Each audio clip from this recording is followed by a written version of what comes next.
that good stuff. Right, so it's all in there. The first thing that happens is the chromosomes condense, right? The nucleus breaks down, and the centrioles move to opposite ends of the cell. Okay? That's step one. How is it similar to regular prophase? It's exactly the same. Nothing magically is different yet. Where things get weird is in the next step, which is metaphase. So metaphase, chromosomes will line up,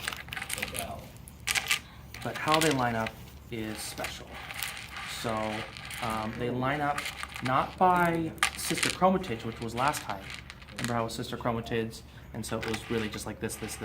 It's actually homologous chromosomes that line up, and they line up in a straight line, right like this. And you'll notice that red and yellow doesn't really matter what side they're on because that's random assortment. So it's random how they line up in the center. Okay. The next thing that happens is crossing over. So crossing over is when segments of one chromosome swap DNA with the other. The reason why it does that is again to help with variation. So we have the random assortment for variation, and then the crossing over for variation. Okay. The next thing that happens is spindle fibers attach to the homologous chromosomes. Are we good so far? Okay. Is there anything you need me to repeat? Okay. The next step is so that was step 2. So now we're on step 3. So for step 3, the homologous chromosomes separate and move to opposite ends. The cell pinches in,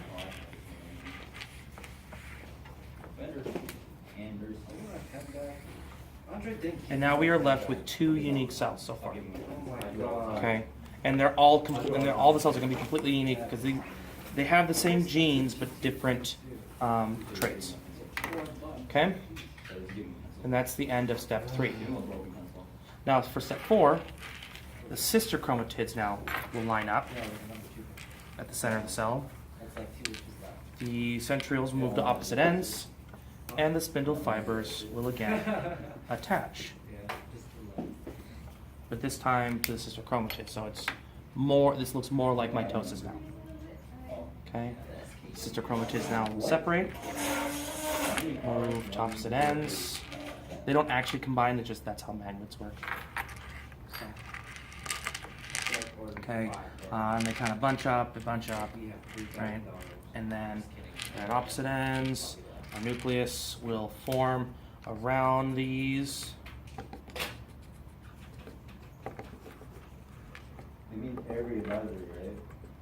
And then the cell pinches in again.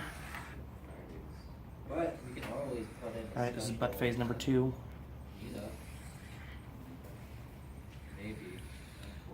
And we are left with 4 unique cells, and we have 2 names for those: haploid, meaning they only have 1 set of chromosome, and sex cells, because that's what they're used for. That's it.